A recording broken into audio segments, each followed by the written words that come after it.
सोचिए, एक ऐसा चेकमेट जो असल में कभी हुआ ही नहीं, एक ऐसी लड़ाई जिसे शुरू होते ही खत्म मान लिया गया था।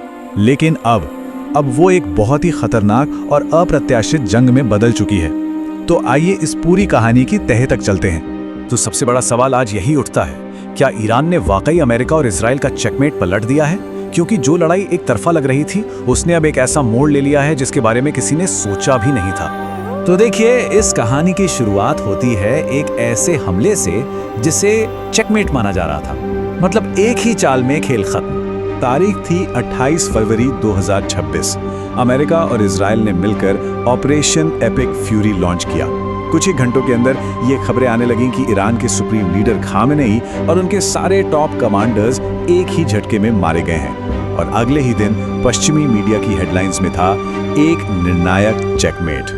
मतलब बड़े बड़े पश्चिमी रणनीतिकारों ने तो ये मान ही लिया था कि चलो, ईरान का चैप्टर अब हमेशा के लिए बंद हो गया है, अब लड़ने के लिए कोई बचा ही नहीं है। ऐसा लगा कि शायद ईरान अब खत्म हो चुका है। लेकिन ठीक उसी वक्त जब पूरी दुनिया ईरान को टूटा हुआ और बिखरा हुआ मान रही थी, ईरान ने एक ऐसा पलटवार किया जिसकी किसी ने कल्पना भी नहीं की थी। ईरान ने ऑपरेशन ट्रूथफुल प्रॉमिस 4 के तहत एक साथ 550 से ज्यादा मिसाइलें और ड्रोन दाग दिए।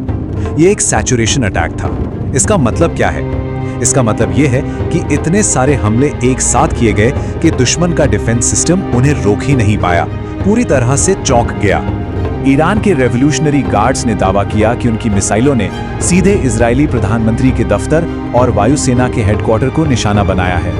इसके अलावा निवातिम समेत कई एयरबेस पर धुएं के गुबार देखे गए। और तो और बहरीन में मौजूद अमेरिकी 5वें बेड़े के मुख्यालय पर भी हमलों की खबरें आईं, हालांकि इनकी पुष्टि नहीं हुई।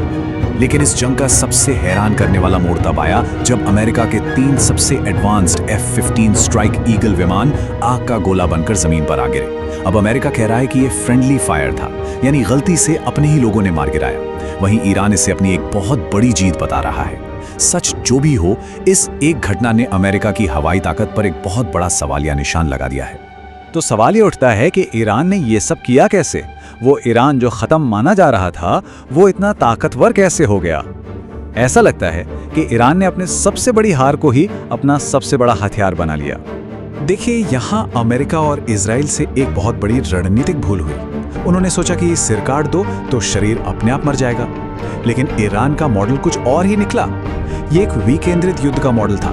मतलब जहां एक सिर कटने पर 10 और सिर लड़ने के लिए खड़े हो जाते हैं। लेबनान का हिजबुल्ला, यमन के हुती, इराक के मिलिशिया, ये सब बिना किसी सेंट्रल कमांड के अपने अपने मोर्चा पर डट गए। इसी को कहते हैं असममित युद्ध या एसिमेट्रिक वॉरफेयर। भले ही ईरान के पास अमेरिका जैसे अरबों डॉलर के विमान ना हो, लेकिन उनके पास हजारों की तादाद में समुद्री विस्फोटक ड्रोन और ऐसे सुपर टोर्पीडो हैं जिन्हें रडार पर पकड़ना लगभग नामुमकिन है। उनके सस्ते ड्रोन करोड़ों के डिफेंस सिस्टम को आसानी से चकमा दे रहे हैं। और इस हमले ने एक और बहुत ही अजीब काम किया। इसने ईरान के अंदर चल रहे विरोध को राष्ट्रीय गौरव यानी नेशनल प्राइड में बदल दिया। मतलब जो युवा कल तक खामेनेई और सरकार का विरोध कर रहे थे, वो बाहरी हमले के बाद अपने देश के साथ खड़े नजर आने लगे। ये अब वजूद की लड़ाई बन गई है। अब ये लड़ाई सिर्फ एक इलाकाई संघर्ष नहीं रह गई। इस जंग की कीमत अब पूरी दुनिया चुका रही है। ईरान ने दुनिया की दुखती रग यानी स्ट्रेट ऑफ हॉर्मुज को बंद करने की धमकी दे दी है। अगर ये रास्ता बंद हुआ तो दुनिया का 20% तेल रुक जाएगा, जिससे पूरी वैश्विक अर्थव्यवस्था ताश के पत्तों की तरह ढह सकती है। और इसका सीधा असर आम लोगों पर पड़ेगा।